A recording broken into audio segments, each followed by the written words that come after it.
Yum, yum, yum.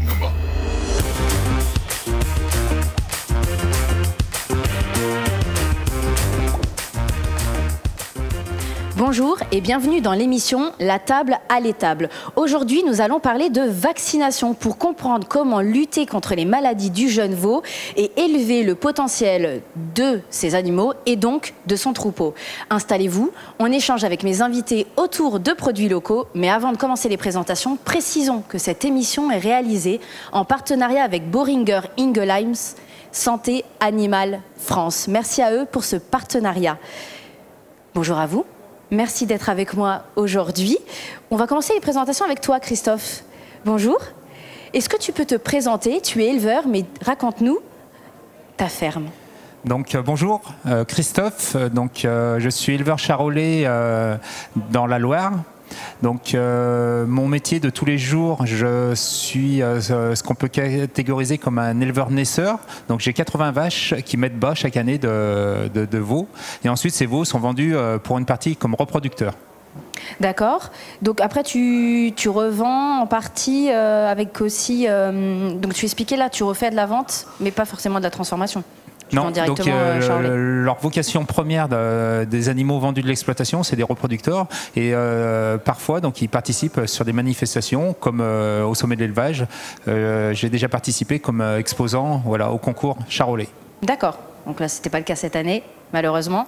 Mais probablement l'année prochaine, on espère. En force. Alors, tu as aussi une autre casquette, Christophe? Donc, je suis également vice-président du Herdbook charolais.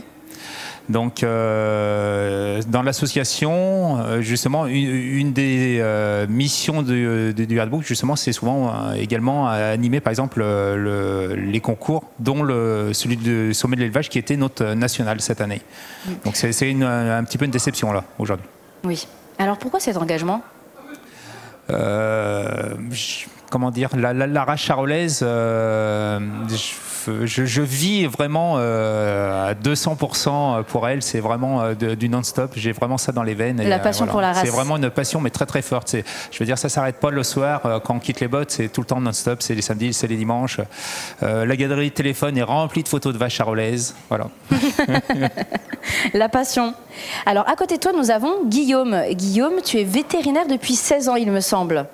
Alors, raconte-nous, et où est-ce que tu interviens ? Alors, donc moi je suis vétérinaire praticien dans l'Allier, dans un bassin allaitant aussi, un bassin naisseur de vaches à viande. Donc moi j'ai fait l'école d'Alfort et puis je me suis très vite intéressé à ce mode de production animale, à l'ambiance on va dire dans la campagne et puis ce que j'ai bien aimé, le côté obstétrique des vaches et les veaux qui ont une valeur sentimentale pour leurs éleveurs aussi et une valeur pécuniaire qui permettait techniquement pouvoir faire des belles choses. Donc je suis dans une structure avec, j'ai la chance d'être travaillé avec plusieurs associés, plusieurs vétérinaires. Et donc j'interviens régulièrement dans les fermes avec mes collègues, que ce soit en vétérinaire de terrain, pompier urgentiste, mais aussi dans tout le conseil des soins et de prévention qu'on peut avoir aux élevages. Tu es issu du milieu agricole ? Alfort. Alfort, oui, mais est-ce que tu avais un lien avec le milieu agricole ? J'avais un lien avec le milieu de l'équitation et pendant mes études, étant cavalier moi-même, je me destinais aux chevaux et j'ai découvert le monde agricole en passant des superbes stages qui m'ont vraiment donné goût à ça et du coup, j'ai bifurqué, comme on dit, même si je fais encore un peu de chevaux en plus dans mon activité. Et donc tu es resté dans le secteur agricole ? Tout à fait. Et tu as une autre casquette, toi également ? Tout à fait. Avec le GTV. Explique-nous. Oui. Alors GTV, c'est pas très compliqué, c'est le groupement technique vétérinaire. C'est une association avec des échelons départementaux, régionaux. Donc je suis président de l'échelon régional et on a aussi un échelon national. C'est en gros l'association des vétérinaires ruraux. On fait de la formation, on fait de la représentation technique auprès d'instances professionnelles ou de l'État. Et puis on a aussi maintenant un rôle d'appui à l'administration, notamment dans le cadre de la lutte de la DNC par exemple, qui est un triste exemple, mais oui. On a été derrière avec un appui technique. Et donc ça, c'est les axes sur lesquels vous intervenez. Tout à fait. Merci Guillaume. Et juste à côté, nous avons Mathilde. Bonjour Mathilde. Bonjour Alors, Sophie. présente-toi, je t'en prie. Donc moi, je travaille pour le laboratoire Boehringer Ingelheim depuis 5 ans. Et donc mon poste, c'est être support technique régional. Voilà. Donc je viens en appui des équipes commerciales pour animer en fait nos gammes de produits, notamment les vaccins, auprès des vétérinaires et aussi de leurs éleveurs. Alors tu as un peu les bottes aussi au quotidien. Tu es femme d'agriculteur, non? Oui, c'est ça. Lorsque j'ai la chance d'être sur la ferme et de ne pas être en déplacement, eh bien, je passe aussi ma vie dans les Charolaises. Voilà, c'est aussi. J'entendais Christophe parler de passion. Je pense que c'est pareil. Je suis tombée dans la marmite quand j'étais petite et voilà, je suis aussi passionnée de cette race et donc de concours. Voilà, depuis toujours. Merci à vous trois. Alors, vous avez... alors, il me semble, Mathilde, d'ailleurs, que tu m'as apporté quelque chose sur la table. Oui, tout à fait. Je vous ai apporté un petit chorizo de bœuf, hein, bien sûr, pour faire un clin d'œil à notre espèce préférée qui vient du magasin de producteurs de mon village. Voilà, des éleveurs qui transforment directement leurs produits. Où exactement? Dans la Nièvre, à Saint-Benin d'Azy. D'accord. Tout près de Nevers. Un produit local de chez toi. Voilà, et qui est très bon en plus. Ah ben, on va goûter. Je t'en prie. Je te fais goûter? Bah, bien sûr, je suis curieuse maintenant, hein. Hop, vas-y, il n'y a pas de souci. Merci. Merci bien. Oh, c'est super bon, délicieux. Voilà, bravo. Merci pour cette découverte. Qui nous font des super produits. Et juste à côté, nous avons une petite planche qui a été préparée par Sébastien des Traditions de l'Aveyron. Donc je vous en prie, servez-vous pour déguster d'autres produits locaux et régionaux. Et pour nous, ça va être l'occasion d'enchaîner sur notre sujet du jour. Et on va faire un focus sur la vaccination de la mère pour protéger le veau à la naissance contre les diarrhées néonatales et ensuite le vaccin du veau contre les pathologies respiratoires. Et alors je commence par toi, Christophe. Tu es sur le terrain tous les jours en tant qu'éleveur. Comment ça se passe, tes pratiques vaccinales sur ta ferme ? Donc, en quelques mots, au début, sur ma ferme, je prenais peu de précautions, il y avait peu de vaccins. Et j'ai vraiment vécu des moments mais très compliqués, très difficiles. Et aujourd'hui, je suis un des éleveurs, à mon avis, qui peut vacciner un petit peu, je veux dire, contre tout ce qui peut perturber l'élevage. Sachant que nos charolaises, en plus, ce sont des Formule 1. Donc, tout le temps qu'elles perdent ou tous les soucis que ça peut provoquer à l'animal, c'est des kilos perdus, c'est un gain de poids et donc c'est de l'argent. Donc aujourd'hui, sur mes... J'ai vraiment établi un protocole assez strict. Donc, avant la naissance des petits veaux, systématiquement, toutes les vaches sont vaccinées contre la diarrhée des veaux en prévention pour assurer justement un meilleur départ possible aux petits veaux. Ensuite, ces petits veaux, quand ils sont nés, donc suivant d'abord la date de naissance, parce que sur ma ferme, la période à risque, c'est dès que l'hiver s'installe. Donc toutes les naissances qui ont lieu un petit peu des fois sur l'automne, donc ouais. Là, tout ce qui est respiratoire, je le fais sous forme de piqûres injectables. Ça me laisse le temps de faire une injection et un rappel. Et dès que je rentre dans ma période qui est beaucoup plus à risque, je pratique des vaccins en intranasal qui ont un effet mais vraiment immédiat. Voilà. Et du coup, pour éviter effectivement toute perte et en même temps, tu gagnes en efficacité. Oui, et un autre truc que, à mon avis, qui s'évalue pas forcément de façon chiffrée, c'est vraiment la sérénité de l'éleveur. Les premières années où je faisais peu de vaccins, mais c'était presque l'angoisse d'arriver sur la ferme, de qu'est-ce que je vais découvrir ce matin, lequel va être malade, comment. C'était vraiment une angoisse, tandis que on s'achète une sérénité, et ça, c'est pas mesurable, c'est pas quantifiable, mais c'est, je veux dire, pour le bien-être. Quand on parle de bien-être, je pense que le bien-être de l'éleveur doit être aussi pris en compte. Et qu'est-ce que ça t'apporte d'autre? Tu parles de sérénité? Donc la sérénité, je pense que la liste et l'avantage des vaccins peut être très très long. Donc on pourrait tous classer tous les avantages d'un vaccin de façon différente. Pour moi, en premier lieu, ça serait donc cette sérénité. Mais ensuite, c'est des animaux qui sont pas malades. Donc ces animaux qui sont pas malades, je n'ai pas besoin d'intervention justement sous forme pompier du vétérinaire. Non, mais sous forme pompier. On en reparlera. Sous forme pompier du vétérinaire. Pour revenir au vaccin, justement, ces protocoles de vaccin, je les ai établis avec mon vétérinaire, je veux dire en concertation, justement. Et quand on parle de gagnant-gagnant, je trouve que je suis arrivé à ce stade-là, justement, avec le gagnant-gagnant de mon vétérinaire aussi. Voilà. Alors tu fais très bien le lien avec Guillaume parce qu'on a envie de savoir, toi, par rapport à ta clientèle, quelle est la place de la vaccination chez eux? Alors, la place de la vaccination dans ma clientèle, elle est bien présente, mais jamais assez. Hein. Y a toujours, entre guillemets, des arbitrages économiques, malheureusement, dans la prise au vaccin au démarrage, des arbitrages juste techniques, de contention des animaux, quand est-ce que les animaux sont rentrés, disponibles, entre guillemets, pour recevoir leur dose vaccinale. Nous, on a un rôle, en tout cas sur le terrain, c'est de promouvoir cette vaccination d'un point de vue sanitaire. On a quand même des vaccins avec des études longues qui permettent de démontrer une efficacité avec des critères très stricts. C'est pour ça aussi que les vaccins, des fois, mettent du temps à venir sur le marché, ou des fois qu'on a des ruptures vaccinales, peut-être que Mathilde pourra en parler un peu plus, mais avec des contrôles qualité énormes. Mais déjà, c'est de promouvoir déjà de la sécurité sanitaire, du bien-être animal. Parce que moins on a les animaux malades, mieux ils se portent, mieux ils sont valorisés zootechniquement. Bien-être de l'éleveur. Et du bien-être de l'éleveur. Moi j'ai une petite maxime, c'est repris un de mes clients d'ailleurs, c'est 3 minutes à vacciner ou 3 heures à soigner. Oui. Donc déjà, il y a aussi un gain économique et il y a aussi un gain de temps. Et moi, je préfère, entre guillemets, prescrire de la prévention et, soyons clairs, vendre du conseil.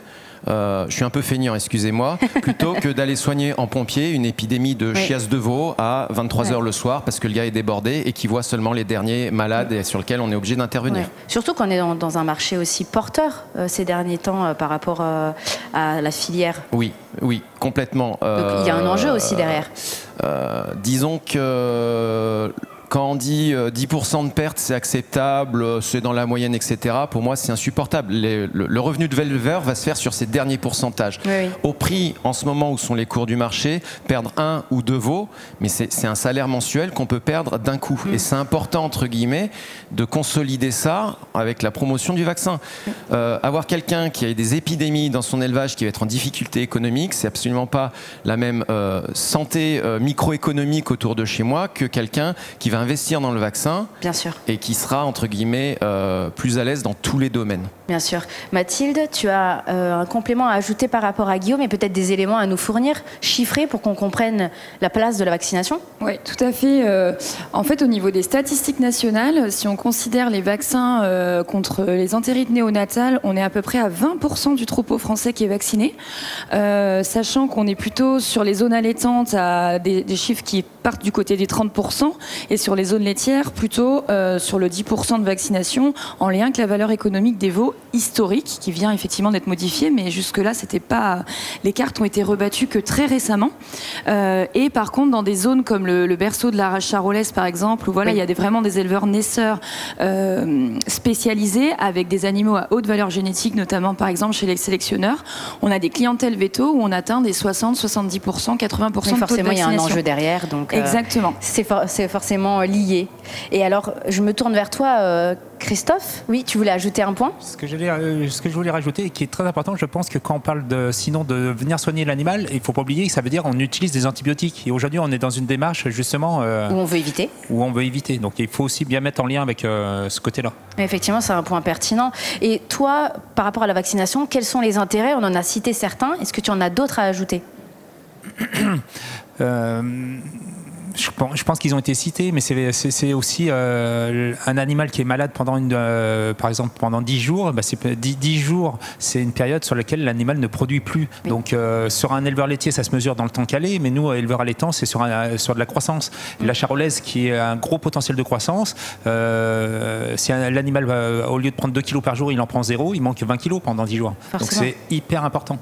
Mathilde? C'est exactement ça. Il y a des études en fait qui le démontrent. Alors on n'a pas des études spécifiques en charolaise où on aimerait bien des fois, on est sollicité, mais on a notamment une étude qui montre que lorsque le petit veau a été malade sur son premier mois de vie, on a 16 kilos de moins au sevrage. Oui, ça représente quand même quelque chose. Guillaume, t'en connais aussi. J'ai les données, j'ai fait une thèse vétérinaire sur du respi, et donc il y a longtemps, mais dans les feedlots, pas un exemple à citer, mais dans les feedlots américains, ils avaient démontré qu'un veau qui avait une pneumonie reste à l'engraissement 42 jours de plus. Donc il fait moins de viande et on le nourrit plus longtemps. Oui. Donc vous voyez la perte zootechnique et la perte financière à ne pas avoir investi en amont. Oui, on est sur cette notion d'investissement, mais alors finalement, quel est le coût de la vaccination? Il n'y a que du bénéfice.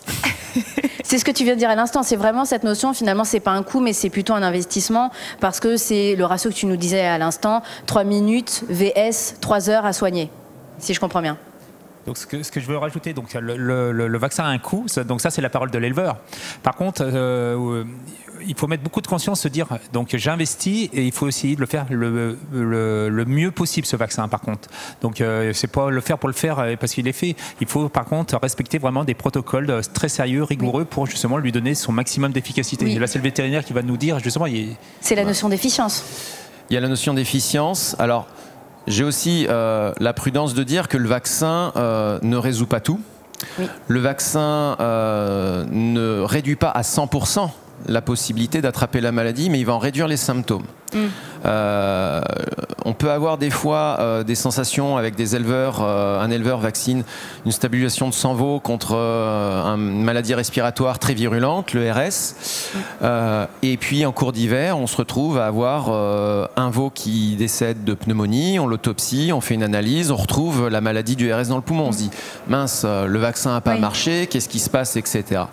Et puis on analyse un petit peu les choses, on prend un peu de recul, des fois on s'appuie aussi sur les délégués techniques des laboratoires qui sont là aussi en SAV, si je puis dire, et on fait l'analyse à froid. Et cette analyse à froid, on se dit attends, il y a 100 veaux avec des vélages rapprochés, il y a du RS qui passe, taux de mortalité du RS ça peut être du 10, 15, 20%, t'en perds un seul. Oui, il est mort de la maladie. Alors tout le reste, en fait, il est là. Quelques-uns ont toussé, mais alors, entre guillemets, t'as perdu un veau, mais ce n'est pas un échec vaccinal. T'en as sauvé 9 autres ou 10 autres en l'ayant vacciné. Donc vous voyez, c'est une anecdote de terrain, entre guillemets, où il faut aussi prendre le recul. Il faut aussi prendre un petit peu de retrait par rapport... Il ne faut pas vendre un produit miracle. Et il ne faut pas non plus, entre guillemets, vendre et prescrire du produit de prévention sans que d'autres paramètres de l'élevage soient réglés. Rentre en compte, on en parlera effectivement plus après. Tard, on va pas spoiler. Christophe, tu as une anecdote à nous partager très rapidement. Allez, très rapidement. Donc les premiers tests de vaccins, par exemple l'intranasal. Donc je connaissais pas trop le système, donc 2 cc qu'on doit injecter dans la narine du veau, donc on pousse d'un coup et je pense que j'étais vacciné aussi. Ah, c'était les premières fois. Voilà, c'était les premières fois, c'est normal. Exactement. Surtout que c'est toi qui le fais. Je vous propose de s'intéresser davantage à la question du potentiel génétique par rapport au troupeau, surtout qu'on a un spécialiste à côté de moi. Guillaume, c'est quoi les différences de performance entre les éleveurs qui vont vacciner et ceux qui ne le font pas forcément? Et notamment par rapport au potentiel génétique. Guillaume ou Christophe, si vous voulez réagir. Alors, j'aurais pas la compétence de parler trop de génétique à mon niveau. Après, moi, ce que je vois quand même en résultats financiers, si vous voulez, on a quand même des données que les éleveurs qui vont avoir beaucoup d'interventions de prévention sur leurs animaux, qui ont souvent un ratio économique en bilan comptable de 2 tiers de frais vétérinaires qui sont de la prévention versus 1 tiers, sont des gens qui vont vendre des veaux beaucoup plus lourds que des systèmes entre guillemets avec peu d'intrants, y compris en produits vétérinaires, et qui vont plutôt être à 2 tiers ou 3 quarts à avoir du produit de soins, de l'antibiotique, de l'anti-inflammatoire, etc. Et ces gens-là, j'avais une démonstration du CER France dans mon département, et ils vendent pas les broutards au même kilo. Ça, c'est ce que je peux, voilà, des retours comptables que j'ai eu d'analyse comptable. Et ton avis, Christophe, dessus? Sur le potentiel génétique? Oui, sur le potentiel génétique ou même notre patrimoine génétique français, je veux dire. Oui. C'est se dire finalement, la race charolaise, historiquement, le berceau est chez nous, elle est exportée dans tout le monde, mais ce patrimoine, je trouve que les vaccins ont leur rôle justement de le protéger et de le conserver, ce patrimoine. Mathilde, je me permets d'ajouter une petite chose, c'est qu'il y a 2 volets pour moi. C'est qu'en tant qu'éleveur sélectionneur, souvent tu as déjà une valeur au niveau de tes animaux, une valeur qui n'est pas forcément une valeur vénale, mais en fait une valeur sur des origines, comme expliquait Christophe, etc., qui fait que tout de suite tu te dis je veux sécuriser, et encore plus, j'ai envie de dire, qu'un autre éleveur, j'ai envie d'être sûr d'avoir 100 vaches qui m'ont fait 100 veaux vivants à la fin, pour aussi derrière pouvoir les emmener au concours, les vendre en tant que reproducteurs, etc. Et puis il y a le fait aussi que lorsqu'on vend des reproducteurs, et bien derrière, quand ils se retrouvent dans les troupeaux des autres, on a dit que toutes ces pathologies du jeune veau, elles avaient des conséquences au long terme. Il faut bien savoir qu'un adulte qui a été malade quand il était jeune, eh bien il a des chances de mourir plus vite. Voilà, et il aura moins de performance, il produira moins. Donc si on veut avoir le moins possible de problèmes de SAV avec sa clientèle de reproducteurs aussi, il me semble qu'on se doit, en tant qu'éleveur inscrit, d'assurer voilà, des animaux en bonne santé et tout au long de leur carrière. D'où l'importance effectivement de la vaccination dans ces cas-là. Je vous propose de continuer vers un petit jeu, un vrai faux. Le principe est simple, je vous dis une phrase, vous me dites si c'est vrai ou si c'est faux, et puis je vous laisse bien évidemment justifier derrière. Je commence avec Christophe. Je commence par l'éleveur toujours. Pas trop dur. Christophe, vraiment, ça sert à rien de vacciner les premières vaches de saison contre les diarrhées néonatales. Vrai ou faux? J'ai déjà un petit peu répondu. Au début, oui. Non, mais ce qu'il faut faire très attention, c'est ne jamais laisser installer le moindre de microbisme négatif quand même. Voilà. Donc tu dirais que c'est faux? Oui. Bonne réponse dans ce cas. Alors Mathilde, je me tourne vers toi. Est-ce que je peux vacciner Respi en même temps que j'écorne mes veaux? J'ai envie de gagner du temps. Ah ben non, faux. Faux? Très mauvaise idée. Pourquoi? Je me bats au quotidien contre ça, parce qu'en fait, quand tu vas ébourgeonner tes veaux, plus qu'écorner normalement, tu crées du stress. Et le stress, clairement, au niveau immunitaire, docteur, pourrait compléter, Guillaume, va venir en fait baisser ta réponse immunitaire, vraiment être complètement antagoniste. Donc on limite au maximum le stress quand on vaccine pour avoir une bonne réponse vaccinale. Guillaume, tu voulais réagir? Oui, on peut sur certains vaccins vacciner 2 vaccins différents en même temps. Il y a des données sur certains vaccins qui existent. Mais effectivement, en période de stress, on tombe l'immunité, etc. Il n'y aura pas une bonne réponse immunitaire. On ne va pas valoriser correctement le vaccin. Guillaume, c'est à ton tour, forcément. J'ai vacciné Respi, mais je pique encore mes veaux, donc le vaccin, il est inefficace. Alors, j'ai donné un exemple tout à l'heure, entre guillemets, mais il y a d'autres exemples. On parle de maladies respiratoires, mais ça englobe donc plein de pathogènes différents. On a des principaux pathogènes, on a 3-4 virus qui peuvent taper fort, on a des bactéries, des passerelles qui peuvent taper fort, on a des mycoplasmes. Malheureusement, alors j'attends qu'un labo sorte le vaccin qui fait tout. Mais on n'a pas de vaccin qui fait tout. On a des choix de vaccins entre plusieurs valences, entre plusieurs bactéries ou virus dans lesquels on doit se défendre. On prend souvent les principaux. Après, le conseil valorisé du vétérinaire, c'est par le biais du diagnostic et de l'accompagnement, c'est de cibler éventuellement un vaccin peut mieux correspondre à un élevage qu'à un autre en fonction du pathogène qui peut tourner dans l'élevage. Donc, il y a toujours un choix. Je dirais, c'est à la carte de chaque élevage pour choisir correctement son vaccin. Et on peut vacciner contre les virus qui font le plus de mortalité, mais avoir une petite passerelle qui n'est pas dans le plan vaccinal, qui s'infiltre, et effectivement, on est obligé de continuer de piquer un peu les veaux. Et c'est pour ça que je dis, le vaccin, oui, mais il va y avoir l'ambiance du bâtiment, l'alimentation, la qualité de prise colostrale. Il y a tout un ensemble de choses qui font que ça va aller bien derrière. Prochaine question. Vacciner coûte moins cher que soigner des veaux? On peut la faire tous en cœur, non? Clairement. C'est vrai. Alors, vrai ou faux? Vrai. C'est vrai. Vous êtes tous d'accord, c'est la notion d'investissement que vous me disiez tout à l'heure finalement. Exactement. Avec l'importance du coût curatif. Oui. Et donc, bon, ça, je pense que ceux qui nous écoutent et qui nous regardent l'ont bien compris. Une dernière pour terminer. Donc, dernière question. J'ai vacciné FCO, je ne peux pas vacciner contre les diarrhées néonatales la même année. Bah, faux. Faux. Faux. Vous êtes tous d'accord à l'unanimité? Complètement. Faux. Alors pourquoi?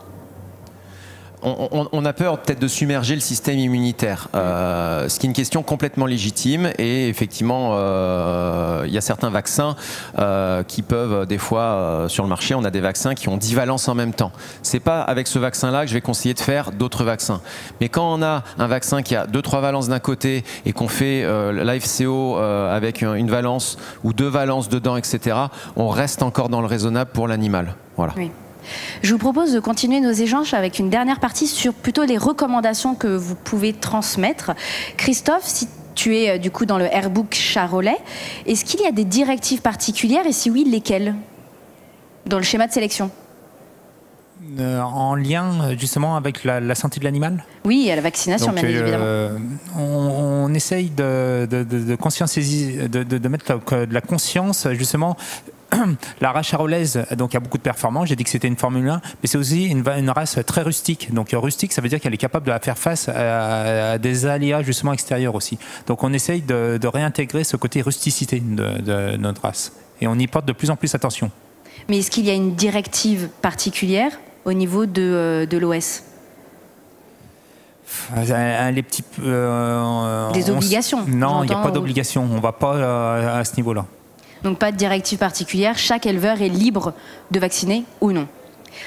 J'avais du coup la même question pour Guillaume. Qu'est-ce que tu recommandes auprès de ta clientèle, et notamment avec ta casquette au sein du GTV, qu'est-ce que vous recommandez sur le terrain ? Eh ben, c'est des recommandations, effectivement, avec le GTV. Sur de la FCO, on avait sorti aussi des recommandations. Je vais commencer par une anecdote pour répondre à la question. Un éleveur a des problèmes de cryptosporidiose, c'est un agent de diarrhée.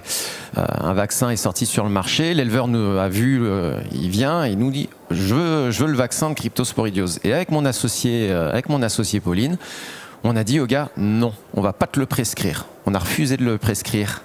Non. Pourquoi ? Parce qu'il a d'autres problèmes avant. Il a d'autres problèmes. Il a des problèmes que la cryptosporidiose vient à cause d'une autre bactérie en amont. Donc on va d'abord gérer s'il y a un autre vaccin à faire. Il y a des vaccins classiques de diarrhée néonatale. Tu vas commencer par celui-là. Mais avant de commencer par celui-là, il faut que tu commences à nourrir tes vaches. À bien nourrir tes vaches. L'alimentation, c'est la première des médecines. On peut mettre ce qu'on veut en vaccin. Si les vaches, elles n'ont pas les protéines pour faire des anticorps, il n'y aura rien qui va sortir. Si les vaches, elles n'ont pas l'alimentation qu'il faut pour sortir du lait, une vache allaitante. Ce qui va nourrir le veau et faire son démarrage, c'est du lait. Il faut que des vaches, elles aient du lait. Si elles n'ont pas d'alimentation, il n'y a pas de lait. Donc on ne valorisera pas un vaccin s'il n'y a pas une bonne alimentation, un bon plan en minéraux, en oligo-éléments. Donc en fait, il y a tout un système à mettre avant, entre guillemets, de rajouter, je dirais, le condiment qui est le vaccin dans cette recette, entre guillemets, de l'immunité. Il y a un autre point aussi qu'on conseille, surtout sur les veaux, que ça soit en respi ou pour les diarrhées de veau. Les diarrhées de veau, on vaccine les mamans. On vaccine les mères en amont du vélage qui vont produire les anticorps qui sont stockés dans la mamelle par le colostrum. Le colostrum, c'est les premières traites. C'est pas du lait qu'on boit, c'est du lait enrichi pour l'immunité du veau qui naît. Il naît tout nu. Il naît complètement dépourvu de l'immunité. Si on vaccine les vaches et que l'éleveur ne fait pas l'effort de faire téter le veau 2 minutes, 3 minutes, une bonne quantité, une bonne qualité colostrale, on peut mettre tout le vaccin du monde. Ça ne marchera pas. Et des fois, simplement, alors, avec une bonne prise colostrale, sans vaccination, on résout aussi un bon paquet de problèmes dans l'élevage. C'est le colostrum, c'est l'or blanc de l'élevage. Il y a la notion de la technique aussi, de la technicité utilisée par l'éleveur finalement. Et un point crucial, j'entends, c'est l'alimentation. Donc la gestion de son troupeau finalement, qui vient en parallèle, en complément, voire même en priorité avec la vaccination. Mathilde ? Oui, tout à fait. C'est un peu notre ligne de conduite avec Boehringer. On commercialise plusieurs vaccins donc pour la santé des veaux. Et effectivement, on a à cœur de repartager ces éléments-là que Guillaume a cités sur le fait que le vaccin n'est malheureusement pas une baguette magique. Il vient orienter l'immunité et donner un coup de pouce aux animaux. Mais si les choses ne sont pas bien faites par ailleurs, en fait, il ne sera jamais suffisant en soi. Et après, quand on se retrouve appelé sur des situations de SAV, comme vous disiez tout à l'heure, dans le cadre de la pharmacovigilance, en fait, qui est une obligation légale pour nous, et bien là, on est confronté à des gens qui attendaient beaucoup plus de résultats parfois et qui sont déçus. Mais il ne faut pas survendre le vaccin. Voilà, c'est une clé, mais c'est une clé parmi d'autres, vraiment. Et quelle autre recommandation tu donnerais ? Eh bien, de bien vacciner aussi. Il y a toutes ces histoires de bonnes pratiques vaccinales autour. Si on embête les éleveurs avec la chaîne du froid et le fait de transporter les vaccins dans des glacières, les poser dans des frigos qui sont branchés et qui fonctionnent, et ce n'est pas une blague, on croise malheureusement quelques élevages encore où voilà, le frigo il déconne parce que c'est l'ancien frigo de la maison qu'on a mis et du coup il fait pas du froid toujours. Et de vacciner des animaux dans des bonnes conditions de contention qui limitent le stress et donc qui sont par ailleurs bien alimentés, complémentés en oligo et vitamines pour voilà, bien répondre au vaccin. Et une bonne conduite du troupeau. Christophe, par rapport à d'autres éleveurs qui seraient intéressés par la vaccination ou qui hésitent, quel message voudrais-tu leur transmettre ? J'ai vécu les deux côtés justement, le sans vaccination et vaccination, et franchement c'est incomparable. Donc je ne referai jamais marche arrière là-dessus. Hein. C'est du vécu. Donc voilà, c'est sûr. Et quand on essaye tout, même avec le service, le SAV, comme on dit, et que l'animal finit par mourir, je veux dire, c'est pas simple pour un éleveur. Oui, c'est ce que tu nous disais, le côté psychologique aussi est prenant. C'est un animal malade, je veux dire, la mort est des fois très proche. Hein. Oui. J'ai un conseil aussi, et je le vois dans notre clientèle, hein, c'est des éleveurs qui vaccinent très bien, ils vaccinent 1 an, 2 ans, 3 ans, et ça se passe bien. Puis l'éleveur, il va se dire, bon bah, ça coûte un peu de sous quand même, ça coûte 800, 1000 € quand même pour vacciner telle maladie, c'est un coût, il est indéniable. Et ils arrêtent. Puis avec un peu de chance, ça va bien 1 an, 2 ans de suite, mais souvent, cycliquement, personnellement, je constate qu'il y a une vague au bout de 3-4 ans et ils se reprennent la maladie et tout l'investissement qu'ils ont fait, il est perdu en une saison. Ne faites pas ça. Continuez de vacciner, ceinture et bretelles. Merci à vous 3 pour vos partages et vos réponses. Merci pour ce que tu as apporté, Mathilde. Merci à Boehringer Ingelheim Santé Animale France pour le partenariat de cette émission. Merci aux équipes techniques, comme toujours. Je vous donne rendez-vous pour une prochaine émission avec le comptoir des éleveurs. En attendant, likez, commentez, partagez et abonnez-vous sur les réseaux. Et je vous dis à bientôt. Merci. Merci Sophie.